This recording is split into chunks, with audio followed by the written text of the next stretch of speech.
안녕하세요. 저는 올해 마흔을 바라보고 있는 여자입니다.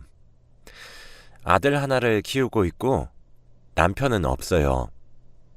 아들은 제가 21살 때 전 남편과 조금 빠르게 가졌습니다. 그래서 저희 아들이 벌써 20살이 다 되어 가죠. 오늘은 몇 년 전에 일어난 기막힌 이야기를 한번 풀어볼까 해요.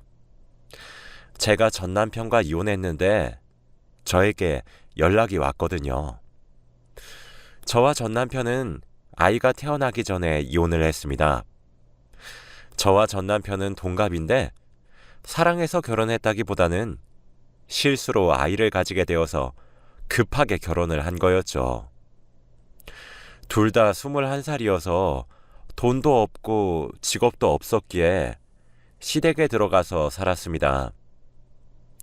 남편은 외동아들이었고 시어머니는 남편이 갓난아기일 때 이혼을 하셔서 연락은 전혀 안 하고 산다고 하더라고요. 그래서 시댁에는 남편과 시아버지 뿐이었어요.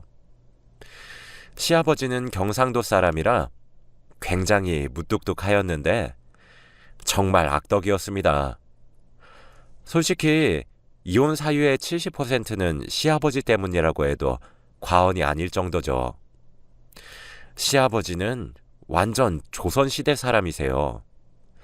말수도 적으시고 방 안에만 계셔서 몰랐지만 시댁살이를 하다 보니 그곳은 저에게 감옥과 마찬가지였습니다. 예를 들면 제가 밥을 차리면 반찬 하나하나 다 맛보시고는 마음에 들지 않으면 젓가락으로 음식을 집어서 저한테 던지시는 등 이해하기 힘든 행동을 하세요. 그리고 이뿐만이 아니었어요.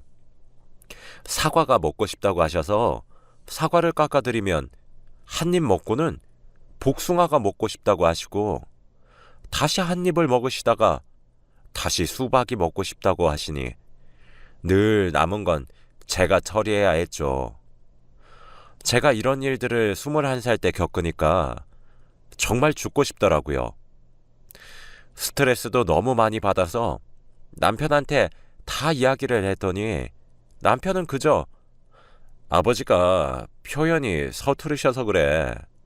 널 얼마나 예뻐하시는데 딸 같아서 그러실 거야. 라고 하는 거 있죠? 어떤 아빠가 딸한테 음식 집어던지고 그러나요? 저는 무관심한 남편의 모습을 보고 얼른 아이를 낳고 이 집에서 나가기로 결심을 했습니다. 그리고 시아버지는 이것들보다 더 중요하게 생각하시는 것이 있었어요. 무조건 아들을 낳으라고 하셨습니다. 집안의 여자는 저 혼자로도 충분하다고 하시면서 무조건 아들을 낳아오라고 했죠. 성별을 제가 선택할 수 있는 것도 아닌데 그렇게 강요를 하시니까 저도 아들이길 바랬습니다. 그런데 제가 시아버지의 손과 발이 되다 보니 너무 스트레스를 많이 받았던 탓인지 제 아이는 유산이 되었어요.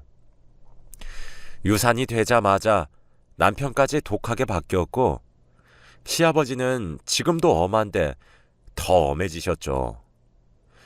유산 소식을 전해드리니 제 머리를 콩 하고 주먹으로 내리치시고는 이 집에서 당장 나가! 아들 못 만드는 며느리는 며느리가 아니다! 라고 하시면서 윽박을 지르셨어요.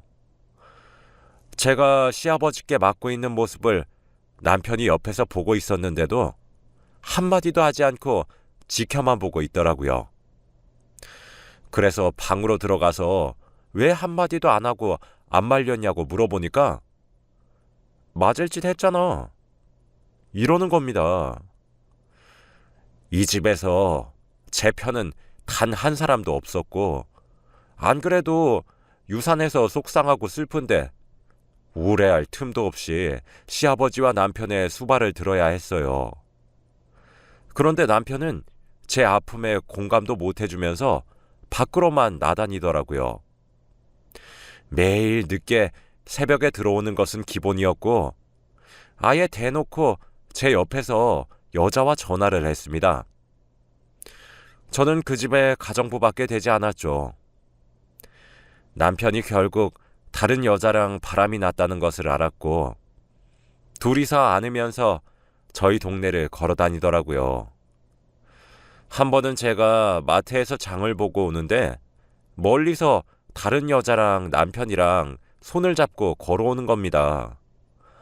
저는 너무 놀라서 쳐다보고 있었는데 남편은 저와 눈이 마주쳐도 못 본 채 하고 지나갔어요. 저는 그날 남편한테 한마디도 하지 못했습니다. 그런데 몇 달 뒤에 제가 또 임신을 해버렸어요. 남편의 아이는 확실했는데 혹시나 또 아이를 잃게 되거나 딸이 나오면 이 집에서 사람 취급도 못 받을 것 같아서 우선 남편과 시아버지께는 절대 말을 하지 않았습니다. 저는 무조건 아이를 지켜야겠다는 생각에 무작정 남편에게 이혼을 하자고 했고 남편은 좋다고 하면서 기분 좋게 도장을 찍더라고요. 저희는 쉽게 이혼을 할 수 있었고 저는 한동안 친정집에서 지내면서 아이를 낳고 기르게 되었답니다. 그런데 아이가 태어났는데 아들이었어요. 솔직히 아들이 태어나서 그 집으로 다시 돌아갈까 생각도 해보았지만 그런 지옥 같은 곳에서는 절대 우리 아이를 자라게 할 수 없을 것 같고 그런 할아버지 아빠 밑에서 교육시키고 싶지 않았습니다. 결국 아이는 저 혼자 키우기로 했고 갓난아이를 키우는데 돈이 엄청나게 많이 들어갔기에 하루 종일 일만 했습니다. 주말 알바, 평일 낮 알바, 평일 저녁 알바까지 했죠. 다행히 친정 부모님께서 제가 일을 하고 있는 동안 아이를 돌봐주시니 한결 마음이 편했습니다. 그렇게 지내고 있던 어느 날 시댁에서 살았을 때 친해진 이웃 친구가 있는데 그 친구에게 연락이 왔더라고요. 그 친구는 제가 힘들 때 많이 의지하고 이야기를 많이 나누었어요.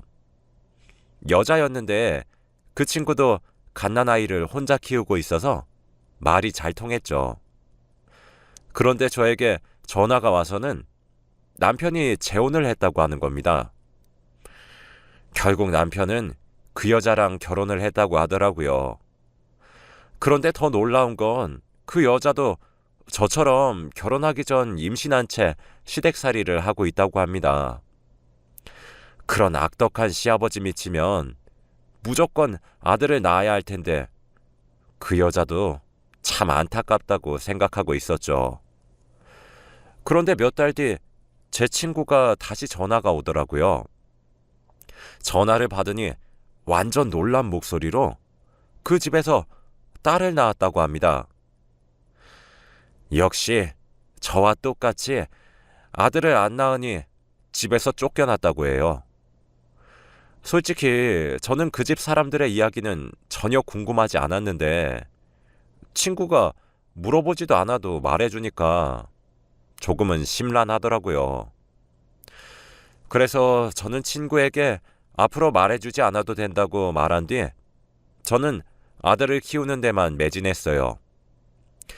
저는 제 삶 모두를 저희 아들에게 바쳤는데 다행히 아들은 제 노력을 알아준 건지 뭐든지 성실히 잘 해내고 예의도 바른 아이로 자랐어요. 그렇게 애가 초등학생이 되었는데 학급 반장도 하면서 멋지게 자랐죠. 행복한 날들을 지내고 있을 무렵 제 휴대폰에서 모르는 번호로 전화가 오더라고요. 저는 혹시 아이에 관련된 일일까봐 전화를 받으니 익숙한 목소리가 들려왔고 여보세요? 라는 말을 하더군요. 목소리만 들어도 알 수 있었습니다. 바로 전 남편이었어요. 저는 바로 끊는다 하고 끊으려는데 말을 이어가더라고요. 잠시만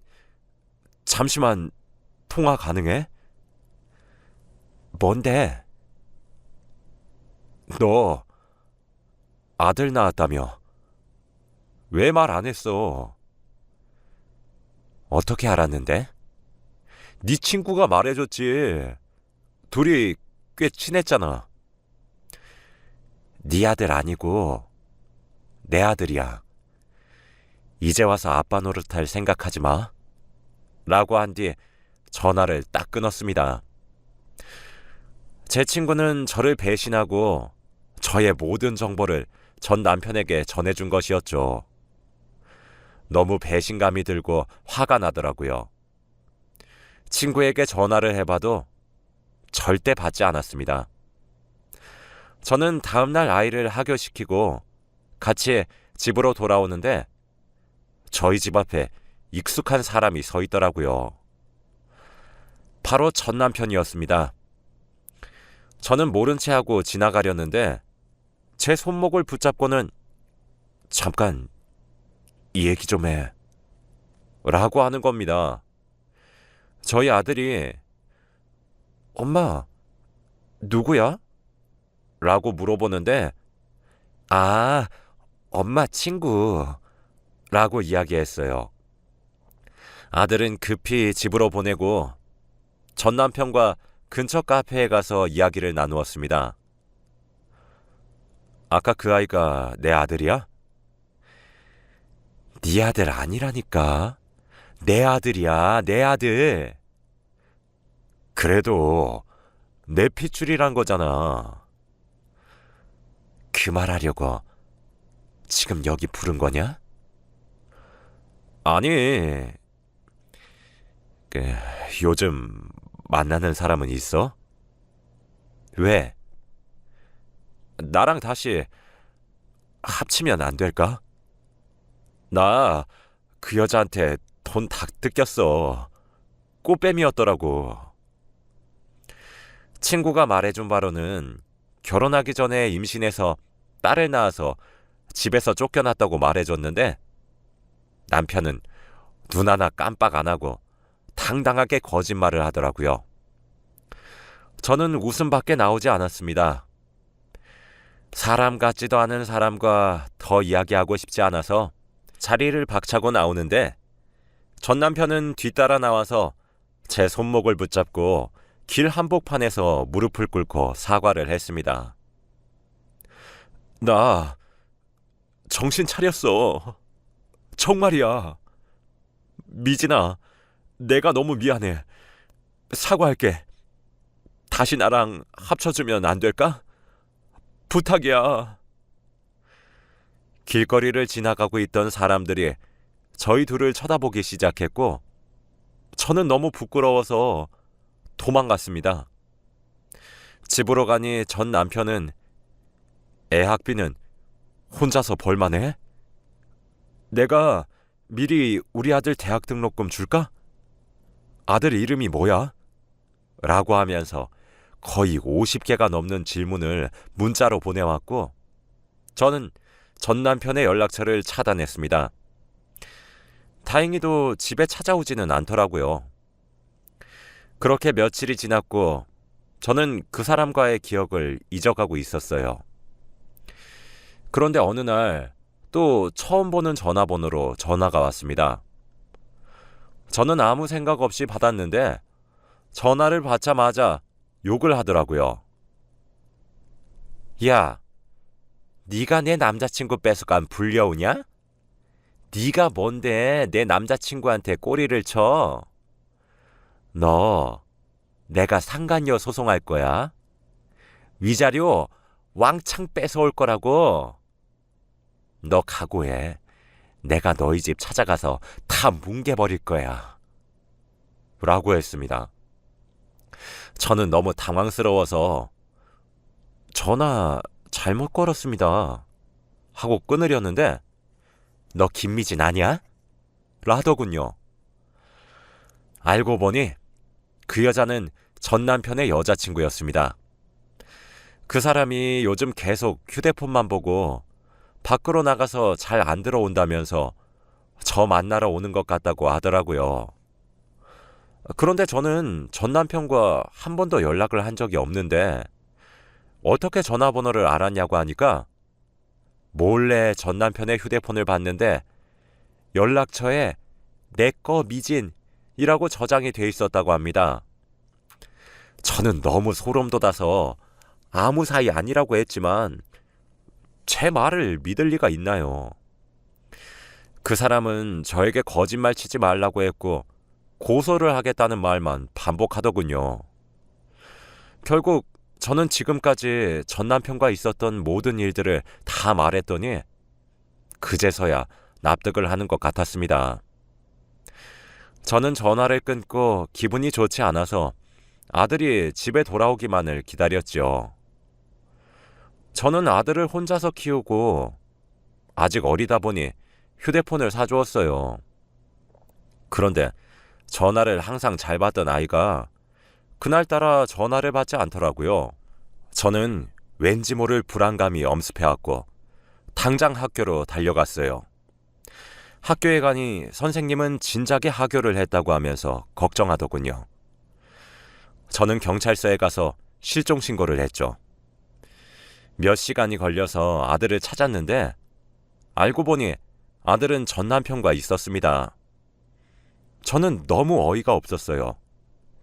몇 시간 동안 펑펑 울면서 동네를 헤매고 다니며 아들을 찾아다녔는데 전 남편과 있으니 온몸에 힘이 풀리면서 주저앉았습니다. 그리고 화가 치밀어 오르더라고요. 아들과 전 남편이 손을 잡고 있길래 당장 놓고 전 남편한테 따졌죠. 너 이거 납치야, 알아? 무슨 납치야? 우리 아들이잖아. 우리 아들? 네가 나한테 돈 한 푼이라도 준 적 있어? 양육비 한 번도 준 적 없고 너 그리고 친권도 없어. 가족관계 증명서 떼면 나랑 우리 아들밖에 없다고. 너 아빠 아니야. 정신 차려. 미진아, 너 왜 그래? 너 안 그랬잖아. 야, 너 착한 척 하지 마. 방금 네 여자친구가 나한테 전화 와서 쌍욕하더라. 제발 우리한테 민폐 좀 끼치지 말고 사라져. 경찰분들, 이 사람 제발 감옥에 넣어주세요. 우리 아이 납치하고 스토킹하고 무서워서 저희 아이 함부로 학교 보내겠나요? 저는 지금까지도 한 번도 그 사람한테 큰 소리를 낸 적이 없었는데 그날 저희 아들이 없어지니까 사람이 정말 미치는 기분이었습니다. 그런데 하필 또 전 남편이 연락도 없이 데리고 간 거니까 너무 화가 나서 울분을 토해버렸죠. 결국 저와 아들은 집으로 돌아갔고 전 남편은 경찰서에서 조사를 더 받다가 갔습니다. 그 뒤로 더 이상 찾아오지 않더라고요. 아들도 전화를 착실하게 잘 받았고 정말 거의 1년 정도는 전 남편의 얼굴을 전혀 볼 수 없었습니다. 드디어 해방되었다는 생각과 함께 다시 지옥이 시작되었어요. 저희 아들은 어느덧 초등학교 고학년이 되었고 어느 정도 사리 분별을 하면서 지낼 수 있어요. 그런데 초등학교 5학년이 되니까 착했던 아들이 반항을 하면서 저한테 덤벼드는 거 있죠? 저는 이런 아들을 키우는 게 엄마 혼자로서는 너무 벅찼고 이래서 다들 아빠가 필요하다고 하는 건가 보구나 싶었습니다. 아들도 계속 아빠를 달라고 하면서 월요일 날 학교를 가면 친구들이 주말에 아빠랑 축구했던 이야기를 한다고 해요. 아들은 아빠가 없으니까 그런 이야기도 못하니 무리에 끼지도 못해서 속상하다고 합니다. 아들이 그런 말을 할 때마다 너무 힘들고 마음이 아프긴 했지만 저도 이 상황을 예상하지 않았던 것이 아니라서 잘 이겨내리라고 생각하고 있었죠.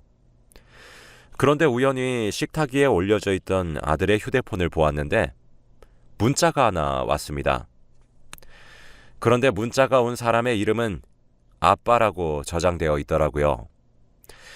저는 너무 놀라서 당장 휴대폰을 열어보니 전화번호는 바로 전 남편의 번호였죠. 대화 내용을 보니 둘은 이미 오래전부터 만나서 같이 밥도 먹으면서 진솔한 대화도 나누었더라고요. 그리고 한 달에 한두 번은 꼭 만났습니다. 물론 전 남편이 계속 집착하면서 만나자고 했고요. 저는 그 사람의 그런 모습에 도저히 참을 수가 없었어요. 그런데 제가 자신의 휴대폰을 보고 있는 모습을 본 아들이 뭐 하냐면서 휴대폰을 낚아채는 겁니다. 저는 이게 뭐냐고 물어봤습니다. 너, 이 사람 왜 아빠라고 저장되어 있어? 응? 왜 엄마한테 말 안 했냐고. 너 정말 엄마 미치는 꼴 보고 싶어서 그래? 아니, 이 아저씨가 계속 학교 앞에 찾아와서 밥 사준다고 하고 돈 준다고 하고 괜찮다고 해도 계속 따라다니고 나도 너무 힘들어 엄마. 그리고 전화번호도 내 휴대폰 뺏어가서 몰래 자기가 저장해 놓은 거야. 저번에 지우니까 왜 지우냐면서 다시 저장했어. 매번 안 만나주면 집이랑 학교로 찾아오겠다고 협박하니까 만나는 거야. 저는 화가 머리끝까지 솟아올랐어요. 엄마, 할아버지 할머니가 말해줬어. 이 아저씨가 엄마 엄청 괴롭혔다며? 나 다 들었어. 솔직히 내가 지금까지 아빠 달라고 한 건 이 아저씨가 아니라 엄마가 다른 남자 만나고 연애도 좀 했으면 좋겠어서 말한 거였어. 엄마 인생을 살았으면 하는 마음에서 말한 거라고. 미안해. 미리 말 못해서. 라고 하며 아들은 저를 꼭 안아주더라고요. 그런 모습을 보니까 눈물이 차올랐고 저는 아들과 꼭 껴안으면서 펑펑 울었습니다. 아직 초등학생밖에 안 된 애가 이렇게 성숙하다니요. 저는 아들 하나는 정말 잘 낳았다는 생각이 들었습니다. 안 그래도 지금 만나러 간다길래 저는 아들 보고 집에 있으라고 하고 제가 그 자리에 나갔어요. 제가 오니까 전 남편은 좋아하더라고요. 웃으면서 저를 반기길래 웃는 얼굴에다가 제대로 모욕을 주었습니다.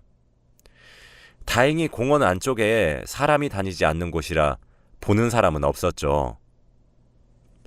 뭐 하는 거야? 미쳤어? 라고 하면서 손을 들고는 저를 때릴 것 같은 자세를 취하더라고요. 그래, 이게 너지. 그동안 가면 쓰느라 힘들었겠다. 왜? 이번에 네 여친은 마음에 안 드냐? 임신이 안 되는 몸이래.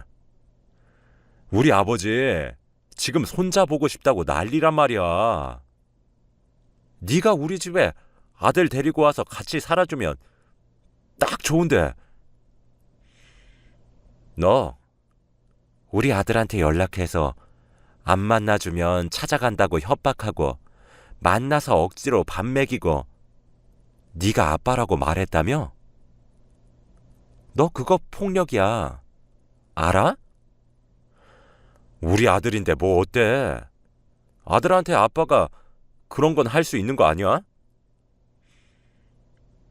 저는 말문이 턱 막혔고 말이 통하지 않는다는 것을 알았죠. 저는 더 이상 할 말이 없을 것 같아서 포기한 척 돌아갔습니다. 저는 그 상황을 모두 녹음하고 있었어요.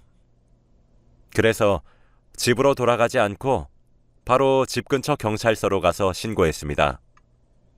그리고 그 사람에게 접근 금지 가처분 신청을 했어요. 이제 그 사람은 절대 저와 아들 옆에 얼씬도 못하게 되었습니다. 가까이 오지도 못하고 전화나 문자도 절대 못했고요. 아들도 드디어 숨을 쉬는 것 같다면서 좋아했고, 저희는 아들의 중학교를 다른 동네로 입학을 하면서 이사를 가게 되었어요. 그렇게 저와 그 사람은 지금까지도 소식도 모르고 연락을 하지 않습니다. 아들은 이제 크니까 집안의 가장이 된 것처럼 아르바이트도 하면서 생활비에 보태고 있어요. 정말 멋지고 자랑스럽습니다. 여러분들도 전 남편이나 전 아내가 연락이 오면 절대 받지 마세요. 무조건 무엇을 노리고 연락을 한 것일 겁니다. 제 이야기는 여기까지예요. 들어주셔서 감사합니다.